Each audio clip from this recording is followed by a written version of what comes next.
Kynjafræði kennd sem valfag við 4 framhaldsskóla á landinu. Frumkvöðull á því sviði segir að auka þurfi framboðið. Dæmir að biðlistar séu á námskeiðin. Erla Hlynsdóttir. Borgarholtsskóli var árið 2007 fyrsti framhaldsskólinn til að bjóða upp á valnámskeið í kynjafræði.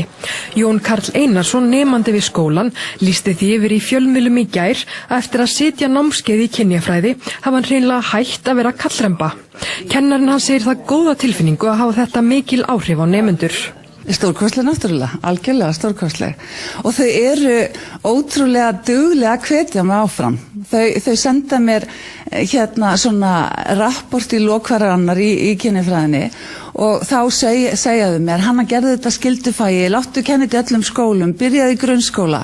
Hanna Björg er frumkvöðull þegar kemur að kynjafræðinámi í framhaldsskólum og hefur hún sjálf þróað námskeiðið sitt. Nemendur tóku þessu strax vel. Og ég fylli alla hópa sem ég býð upp á. Hún segir að stelpur sem sitja námskeiðið tali að þær losni undan samfélagslegum þrýstingi meðal annars hvað varðar staðalímyndir. Og strákarnir upplifa líka að þessi karlmennsku pressa, hún kemur alveg með verð með það líka. Eftir að Hanna Björg byrjaði að kenna kynjafræði hefur verið boðið upp á valnámskeið í Kvennaskólanum, Menntaskólanum á Akureyri, Verslunarskólanum og tilstendur að kenna kynjafræði við Menntaskólann á Laugavatni. Hún segir sannarlega að þurfa að auka framboðið. Algjörlega. Sko ég minni á að það eru landslög í þessu landi sem að kveða á það að jafnréttisfræðsla skuli fara fram á öllum skólastigum.